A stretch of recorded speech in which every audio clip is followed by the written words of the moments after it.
Bihe byiza cyane kuri dukurikiye ibi bimenyetso nutangira kubyiyumvaho mu mubiri wawe uzamenye ko watangiye guhura n'ikibazo cy'indwara z'umutima.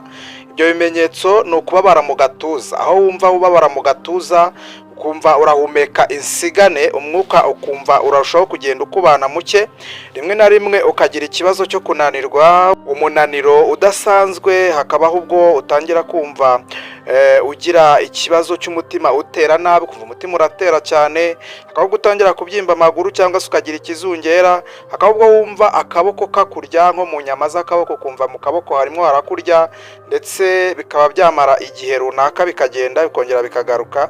Rimwe na rimwe hakabaho ubwo ubira ibyuya mu gihe uryamye nijoro, ibyuya bitunguranye ukabona urabiza ibyuya, hakabaho n'ubwo ugira isesemi rimwe na rimwe. Ibi byose ni ibimenyetso byerekana ko umutima udakora neza.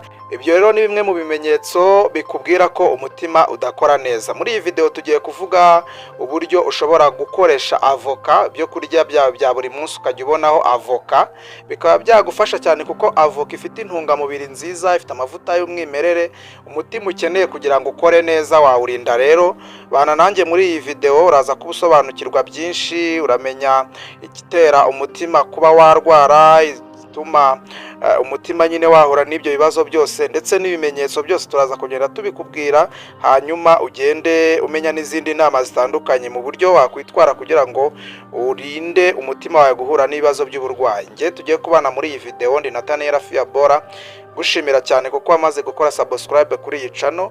Ujye wibuka ukore like nyuma yo kureba video, nurangiza wandike n'igitekerezo cyawe muri comment, ukayisharinga no ku bandi bakabasha kuyibona, byaba ari byiza kurushaho. Bonereho no guha ikaze umuntu ubanye natwe ari ubwa mbere kuri iyi channel. Tuyinyuzaho ibiganiro bitandukanye ariko byibanda cyane ku buzima, uburyo ukwiye kwibera umuganga ku giti cyawe, aho tukurangira ibimera ubwawe ushobora gukoresha bikakubera umuti, ukivura indwara zitandukanye mu mubiri wawe, cyangwa se ugafasha na mugenzi wawe ufite ikibazo cy'uburwayi kubera ko wabirangiwe kuri channel yizewe. Ikindi kandi nuko dutanga n'inama ku mirire ndetse n'iminywere, ibyo urya n'ibyo unywa bikakubera umuti, aho kugira ngo urye unywe hanyuma bize no kugira uruhare runini mu kugutera uburwayi. Kora subscribe rero nurangiza ufungure n'akazogera kugira ngo ujye ubasha kubona imenyesha, hanyuma ubone ibiganiro byacu igihe cyose tubishyizeho ari bishya. Ikaze. Ubundi mu busanzwe umutima ni urugingo rukomeye cyane, kandi buriya rukora akazi gakomeye cyane udakwiye kuba wakwirengagiza. Ni ukuvuga ngo umutima bitewe n'uko ari wo ushinzwe gupompa amaraso ukayajyana mu bice by'umubiri wose, ufite akamaro ko kugeza oxygene mu bice byose by'umubiri, niwe ugeza intungamubiri mu ngingo zose, ukavana imyanda mu maraso, ukagenzura umuvuduko w'amaraso, uburyo amaraso agenda mu mitsi, ugafasha ubwonko, impyiko ndetse n'izindi ngingo gukora neza. Iyo umutima rero udakora neza, ni handi nyine uzatangira guhura n'ibyo bibazo byose byo kuba ugenda uhura n'ibyo bibazo byo kuba umutima utera nabi, ukagenda uhura n'ibyo bibazo byose. Indwara z'umutima rero akenshi zikunda kubaho ni igihe umutima nyine wumva ugufashe, ukagufata ugateraguza cyane mu buryo butunguranye. Akenshi hari igihe uhita ugira n'ikibazo cy'ikizungera, ukaba wanikubita hasi ako kanya, cyangwa se umutima ukananirwa ugatera gake, cyangwa se ukagira stroke ijyanye n'amaraso, hanyuma ndetse ukaba wanarwara n'umuvuduko w'amaraso, ndetse ukaba wanafatwa n'indwara y'iriya mitsi itwara amaraso iyajyana ndetse n'iyagarura mu mutima, ugasanga nayo ntibaye neza ikarwara. Izo ni zimwe mu ndwara zishobora gufata umutima. Hari impamvu rero zishobora gutera indwara y'umutima. Buriya ikintu cya mbere ni cholesterol nyinshi, buriya ibintu by'ibinure byo kurya, niba ukunda kurya ibyo kurya birimo amavuta menshi, ukunda kurya amafiriti, ukunda kurya ibyo kurya byose icyo uriye cyose ukabana kirimo amavuta menshi, kandi bikanajyana no kuba ubikora byose nk'ibyo ntunakore siporo, menya ko uri mu byago byo kuba warwara izo ndwara z'umutima, kubera ko imiyoboro y'amaraso iragenda ikifunga, hanyuma umutima ugakoresha imbaraga nyinshi kugira ngo wohereze amaraso, bityo bigatuma ukora bidasanzwe ukarwara.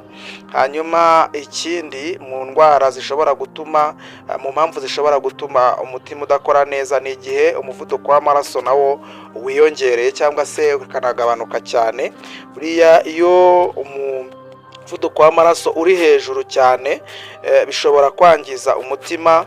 Ikindi ni diyabete, uri isukari nyinshi nayo ishobora kwangiza imiyoboro y'amaraso, hanyuma umutima nawo ugahita ukora nabi.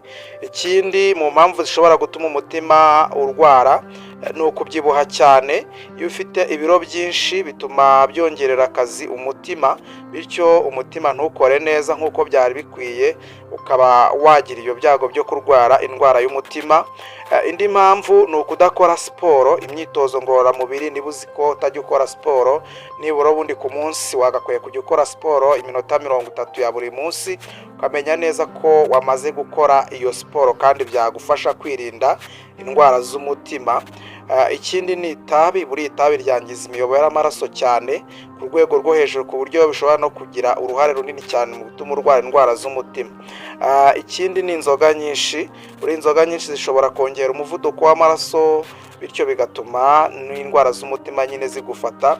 Hanyuma stress nyinshi nazo zishobora kubaho gutuma umutima udakora neza, ndetse no kurya nabi. Buriya ibyo kurya birimo amavuta menshi, umunyu mwinshi ndetse n'isukari nyinshi, nabyo byagira uruhare mu gutuma urwara indwara z'umutima.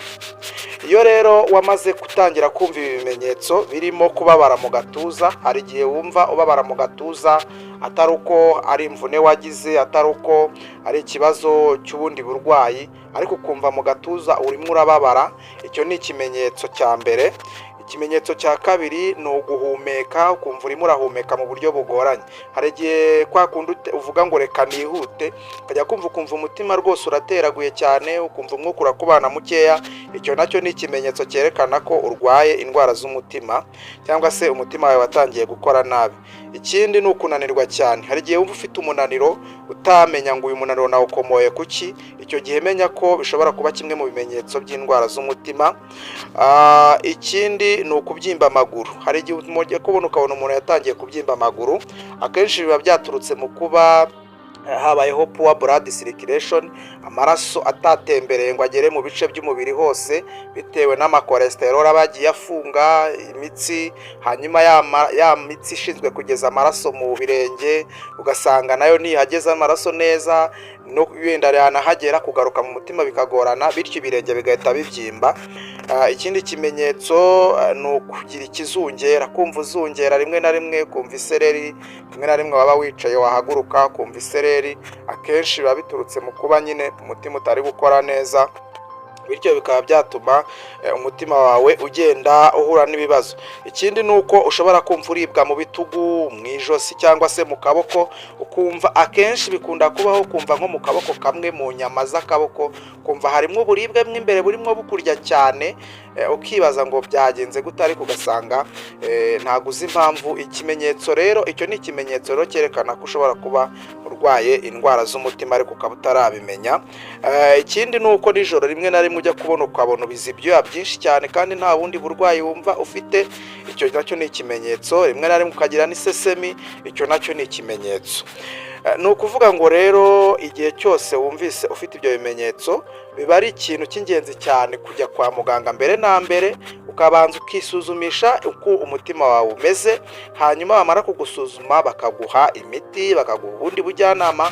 Ariko niyo bimeze gutyo, hari uburyo bw'umwimerere mu byo kurya usanzwe urya ushobora kutangira ubu ngubu ukarinda umutima wawe, niba kandi waratangiye no kubyiyumvaho, ukagenda urushaho kumera neza. Ivoka buriya ihiye irimo intungamubiri z'ingenzi cyane umubiri ukeneye, cyane cyane umutima, bitewe n'uko avoka irimo ibyitwa healthy fats. Ni amavuta meza asobanutse afasha mu kugabanya cholesterol mbi mu maraso.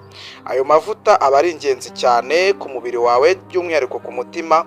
Ukwiye kujya urya avoka mu byo kurya urya buri munsi, ukabonaho avoka. Niyo utayibona buri munsi, ariko nibura 3 mu cyumweru wariye avoka, rwose biba ari byiza cyane. Ayo mavuta uba wayabonye kandi ashinzwe gufasha ahubwo mu kugabanya cholesterol mbi mu maraso. Ikindi ivoka irimo potasiyumu. Buriya potasiyumu nayo ifasha kugenzura umuvuduko w'amaraso. Ikindi ni uko avoka irimo ibyitwa fibure. Fibure nayo igabanya cholesterol mbi, hanyuma ikanafasha digestion cyangwa se ibintu bijyanye n'igogorwa ry'ibyo kurya umuntu aba yariye. Ikindi ni uko avoka irimo vitamine E. Vitamine E ifasha mu kurinda uturemangingo kwangirika, hanyuma ivoka ikabamo magnesium nayo ifasha imikaya harimo n'umutima ukora neza, umutima ugatera neza. Ikindi ni uko avoka irimo ibyitwa folate, kandi folate bura ifasha amaraso ndetse n'imiyoboro gukora neza, hanyuma bikagenda neza cyane. Hari uburyo rero ugomba kujya uryamo iyo avoka, nibura ku munsi wakwiye kurya igisate cya avoka cyangwa se ukarya avoka yose ariko ari ntoya, ukabikora nibura 3 mu cyumweru. Making sure ko wariye avoka mu byo kurya wariye imbuto za avoka nyine, ukaba waziriye nibura 3 mu cyumweru, nibura mu gihe utaba ufite ubushobozi bwo kuzibona buri munsi, ariko nibura 3 mu cyumweru ukaba wariye avoka, uzabafashije umutima wawe gutuma umera neza cyane. Izindi nama rero zo gufasha mu kuba wahangana n'ikibazo cyo kurwara indwara z'umutima, nuko ukwiye kujya ukora izo siporo nyine iminota 30 ya buri munsi, ukagabanya umunyu ndetse n'amavuta ukwiye kuburya mu biryo byawe bya buri munsi, ndetse ukirinda itabi n'inzoga nyinshi, ukagabanya ibijyanye n'uburyo udasinzira, aho gukongera uburyo usinzira mu masaha menshi usinziramo, ukagenzura umuvuduko w'amaraso, isukari nyinshi ukayigabanya, ndetse ukagerageza guhangana na stress uburyo zaba zimeze kose, ukagerageza kwitwara neza mu gihe ufite stress kugira ngo zitaba nyinshi bikaba byagutera ikibazo cy'indwara z'umutima. Ukajya urya imboga ndetse n'imbuto kuko bibonekamo intungamubiri zifasha umutima. Niba rero wakunze video ukaba wayikunze, nyuma yo kuyireba kora kuri like, uyisangiza abandi, nurangiza wandika igitekerezo cyawe muri comment, kubera ko hari igihe hari byinshi utasobanukiwe watubaza twagusubiza, cyaba icyifuzo cyawe, waba ukeneye ubundi bufasha twagufasha kandi bigenda neza cyane. Nomero zanjye mba nazishyize muri description, zisangamo, wanyandikira kuri WhatsApp cyangwa se ukanamamagara ndagusubiza kandi bikagenda neza cyane. Abantu twabanye ari ubwa mbere, mukore subscribe nimurangiza mufungura akazogera kugira ngo mujye mubasha kubona ibiganiro byacu tugenda tubagezaho. Ndabakunda cyane, Imana ibahe umugisha.